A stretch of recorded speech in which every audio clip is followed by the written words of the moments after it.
Mari saudara kita bersatu dalam doa. Bapak yang baik, kami mengucap syukur ya Tuhan buat kebaikan-Mu dalam hidup kami sepanjang tahun ini ya Tuhan. Kami percaya kami ada di tempat ini bukan karena kebetulan, bukan karena kuat dan gagah kami Tuhan, tapi kami percaya semua karena penyertaan Tuhan yang begitu sempurna dalam hidup kami. Bahkan Tuhan kami percaya Tuhan dari hari ini Tuhan mau berbicara lewat kami pribadi lepas pribadi ya Tuhan. Kiranya Tuhan biar firman Tuhan yang ditabur boleh menjadi benih yang ditanam di tanah yang subur. Biar benih itu boleh berakar, bertumbuh dan berbuah ya Tuhan. Terima kasih ya Tuhan, terima kasih. Dalam nama Tuhan Yesus kami berdoa, mari teman-teman, saudara semua yang siap mendengarkan kebenaran firman Tuhan, sama-sama katakan, amin.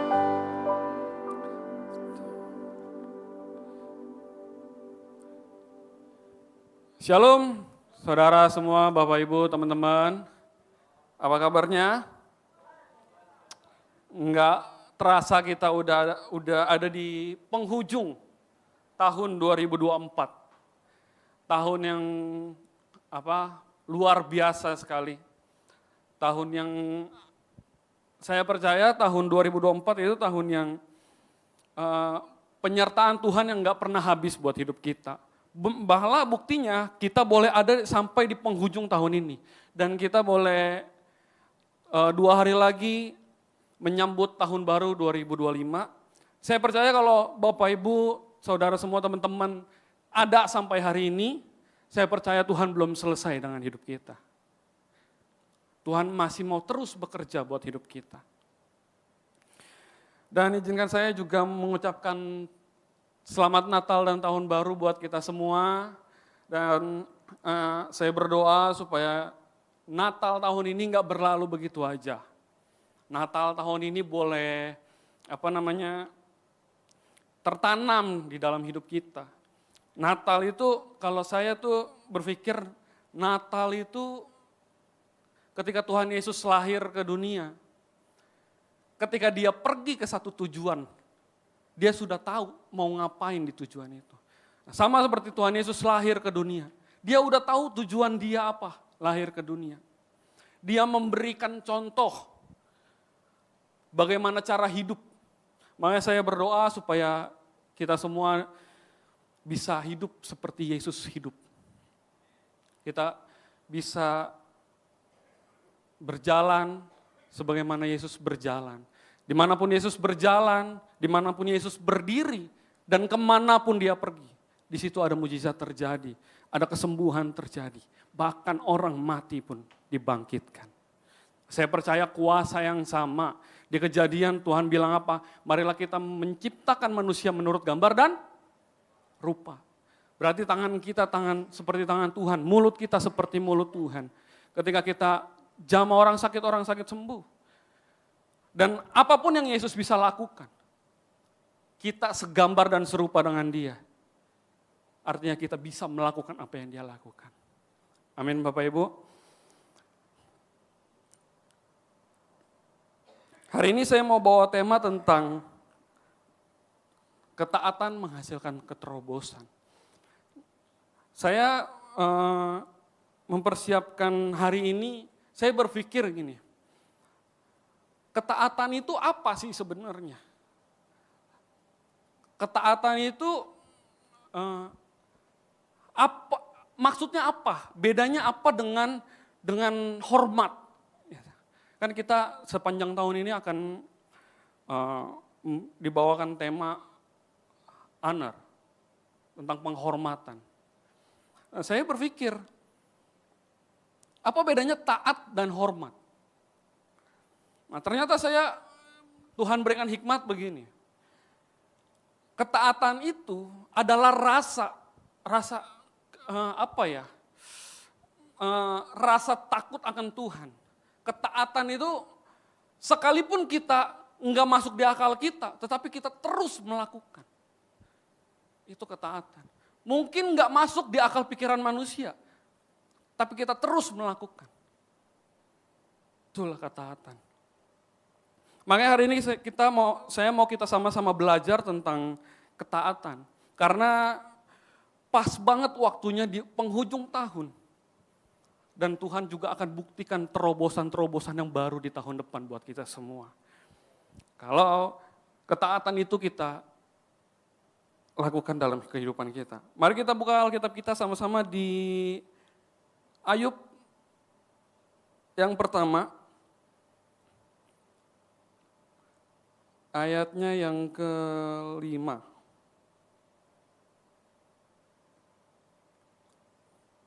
Ayat yang ke-8 sampai yang ke-10. Kita bisa baca pergantian dari Ayub 1, ayat yang ke-8 sampai yang ke-10.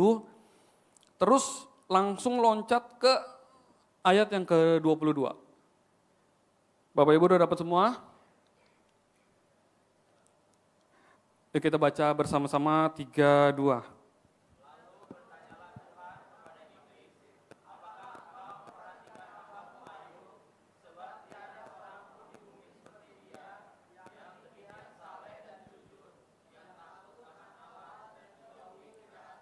Ayat yang ke-9.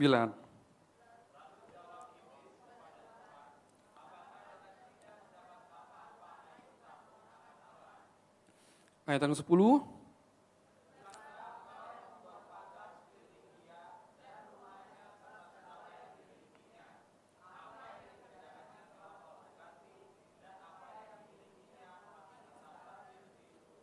Ayat yang ke-22. Langsung kita baca sama-sama 3, 2. Dalam kesemuanya itu tidak berbuat dosa dan tidak menuduh yang kurang patut. Nah, Bapak Ibu Saudara semua, kita bisa belajar di sini dari Ayub. Tentang ketaatan Ayub. Dia itu orang yang kaya banget, orang yang luar biasa kaya. Anak-anaknya setiap minggunya bikin pesta. Anak-anak setiap minggunya bikin acara. Tapi ketika iblis mendatangi Tuhan nanya, dari mana? Kamu lihat nggak hambaku Ayub? Tuhan tuh membanggakan Ayub dengan kehidupan salehnya yang luar biasa. Tuhan itu membanggakan Ayub dengan kehidupan yang dia lakukan sehari-hari itu luar biasa kepada Tuhan. Tuhan bilang sama iblis, kamu lihat nggak hambaku Ayub? Tapi iblis jawab apa? Itu mah Tuhan karena Tuhan kasih semua. Coba kalau Tuhan nggak kasih apa-apa. Tuhan yang buat pagar sekelilingnya. Coba kalau Tuhan gak kasih apa-apa, emang masih mau Ayub menyembah Tuhan? Terus Tuhan bilang apa? Semuanya boleh engkau jamah kecuali nyawanya. Akhirnya kalau kita baca kitab Ayub. Ayub jatuh di dalam pencobaan. Anaknya semuanya mati. Istrinya meninggalkan dia. Kena penyakit yang menjijikan. Orang-orang pada saat itu takut. Karena menganggap Ayub ini terkutuk. Ayub ini tuh seperti penyakit kusta gitu. Terkutuk, penyakit kulit. Orang-orang takut. Dia tanya ketika dia jatuh dalam pencobaan itu, dia tanya ke teman-temannya. Tapi dia gak puas dengan jawaban itu. Akhirnya Tuhan menjawab dia dengan badai. Nah tapi kita belajar di ayat yang ke-22. Bahwa Ayub tidak berdosa. Bahkan di dalam pencobaan sekalipun Bapak Ibu. Nah sama kayak kita juga. Kita seringkali nih di dalam hidup kita seperti Ayub. Kita di dalam pencobaan, berbagai pencobaan banyak banget. Tapi saya mau beritahu gini, saya ingat waktu saya punya papa main di properti. Kalau kita tuh papa saya tuh kalau mau bikin pembebasan lahan, mau bikin perumahan, pasti dia bayar orang buat bikin master plan gitu ya, buat bikin entar nih perumahan ini jadinya gimana. Nah waktu kita datang ke orang yang bikin master plan, kita lihat gambarnya begitu bagus, gambarnya begitu mewah. Tapi ketika kita datang ke tanah yang kita mau buat itu belum jadi apa-apa. Masih kosong, belum jadi apa-apa. Tapi bukan berarti itu nggak akan bisa jadi apa-apa.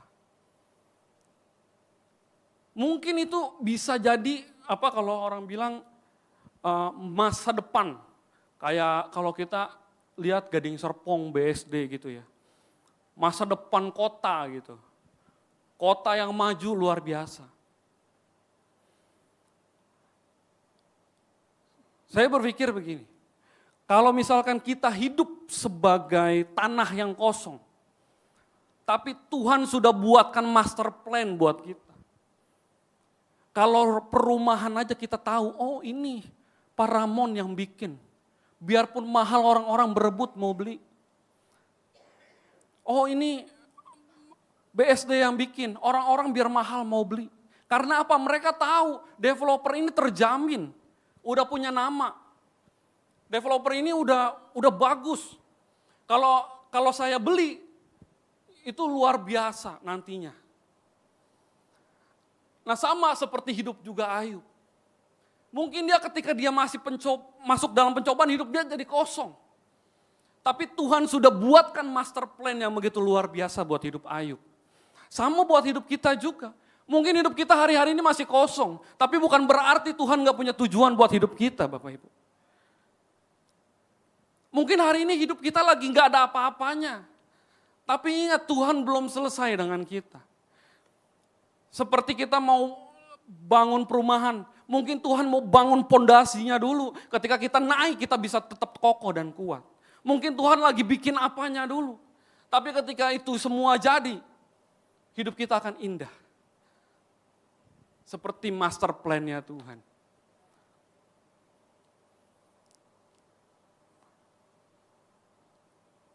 Dari Ayub kita belajar tentang ketaatan di dalam pencobaan. Saya banyak belajar ketika ditinggal papa saya. Banyak banget pencobaan.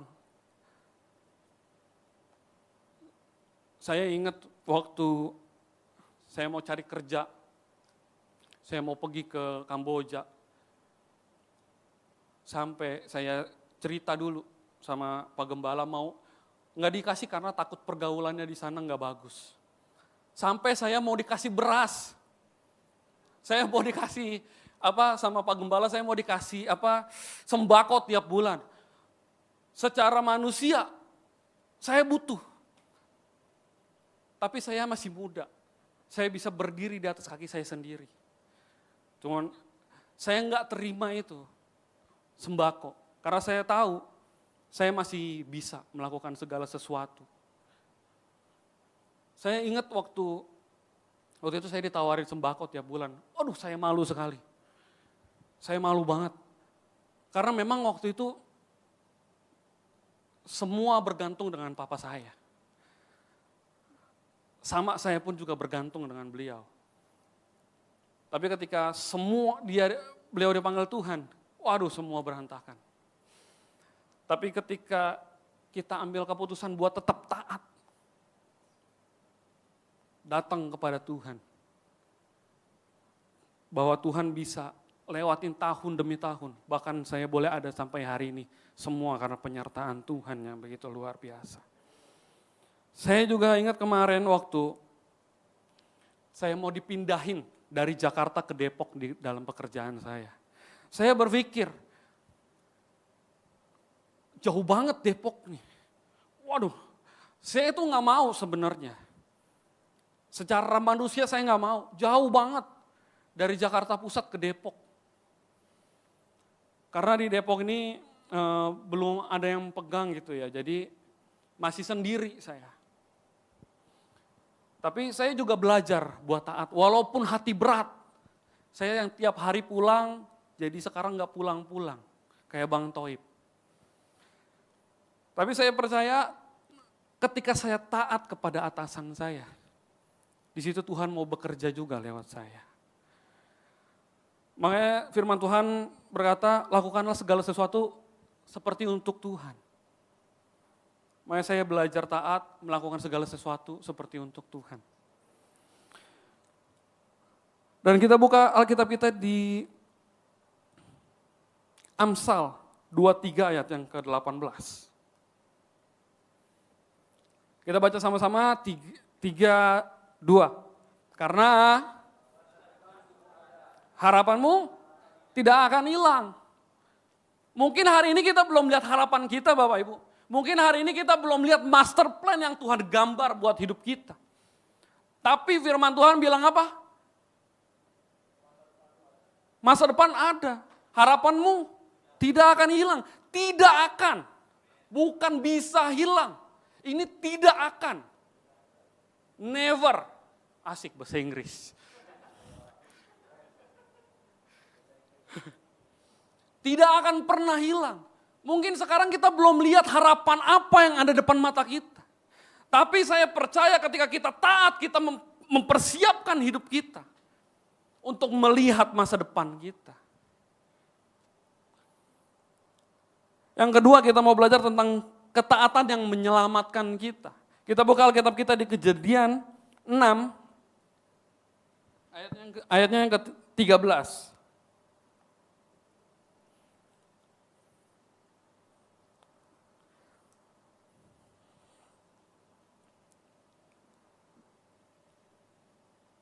Ayatnya yang ke-13 sampai yang ke-16, terus kita loncat lagi ke yang 22. Kita baca bersama-sama ya. 3, 2. Berfirmanlah Allah kepada Nuh.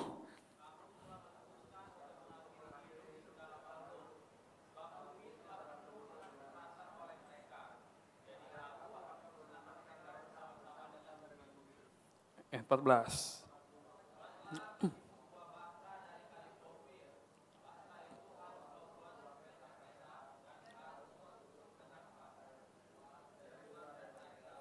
Ayat yang ke-15, 300 hasta panjangnya, 50 hasta. Ayat 16.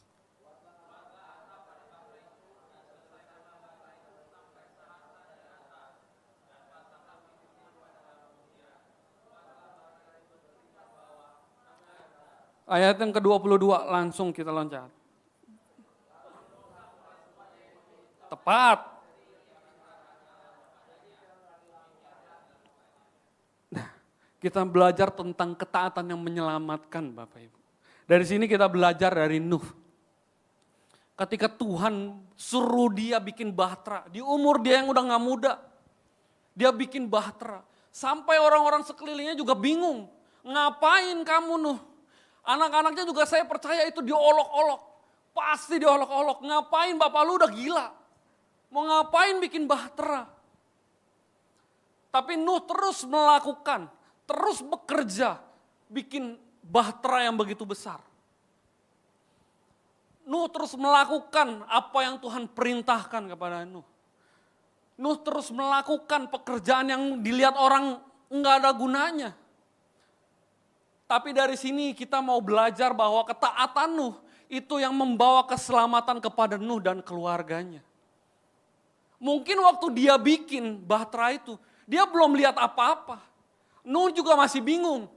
Orang-orang juga bingung, ngapain nih Nuh bikin bahtera. Tapi ketika waktunya itu datang, ketika Tuhan membuka pintu-pintu air di bumi. Air itu penuh di bumi.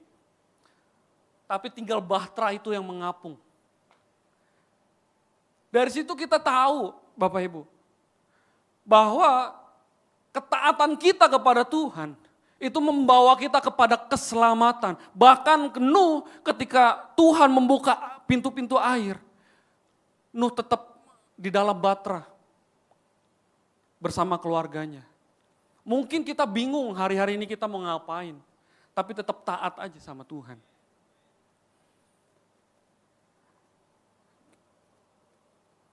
Saya juga ingat sama cerita Daniel waktu di kandang singa. Dia punya prinsip, dia punya komitmen buat datang sama Tuhan, berdoa setiap hari 3 kali. Sampai dia dicari-cari kesalahannya dibawa ke gua singa. Nih kita buka ayatnya di Daniel 6 ayat yang ke-27. sampai yang ke 29. Bersama ini kuperintahkan bahwa di seluruh kerajaan yang kukuasai, orang harus takut dan gentar kepada Allahnya Daniel, sebab dialah Allah yang hidup, yang kekal untuk selama-lamanya. Pemerintahannya tidak akan binasa. Kekuasaannya tidak akan berakhir, ayat yang ke-8. Dia melepaskan dan menolong dan mengadakan tanda dan mujizat di langit dan di bumi. Dia yang telah melepaskan Daniel dari cengkeraman singa, ayat yang ke-29. Dan Daniel ini pada zaman pemerintahan Darius dan pada zaman pemerintahan Kores, orang Persia itu. Saya percaya ini, waktu Daniel ditangkap, dia mau masuk ke gua singa, saya percaya yakin 1000%. Daniel juga takut. Daniel ini juga punya manusia, punya hati. Bukan nabi boy, asik. Daniel juga dicari-cari kesalahannya. Daniel dicari dengan kesalahan di dalam kebenaran. Doa itu benar loh, tapi di situ di Daniel dicari kesalahannya.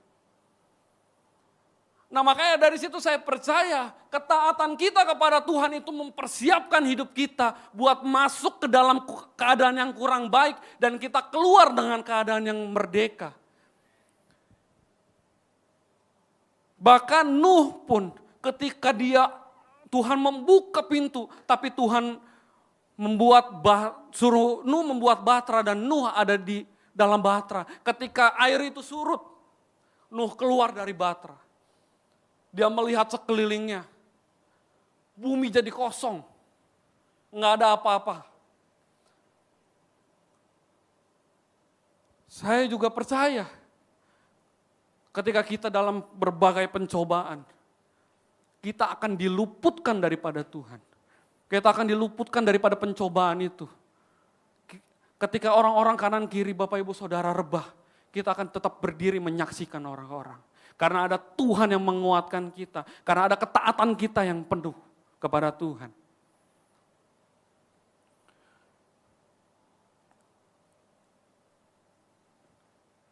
Hari ini kita mau sama-sama belajar bahwa ketaatan itu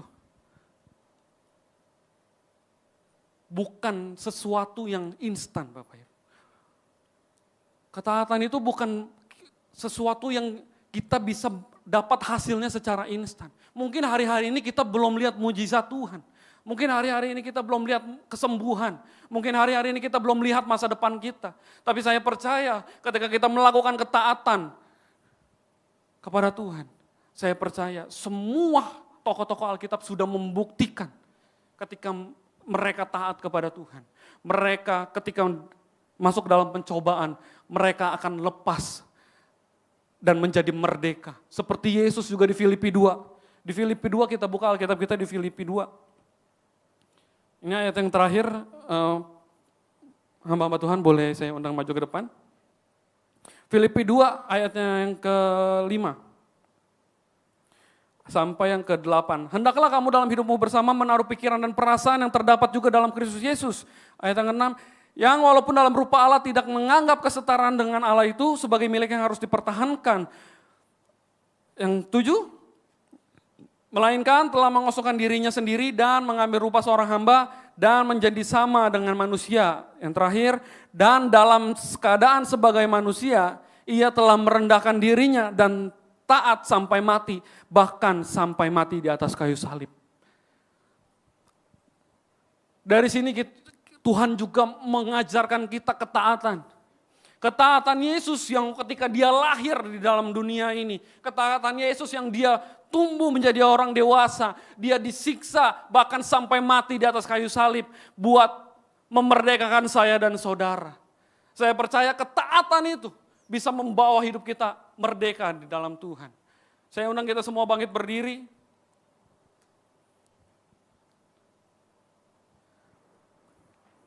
Kita tundukkan kepala, kita berdoa. Bapak yang baik, kami ucap syukur ya Tuhan, untuk kebaikan Tuhan dalam hidup kami.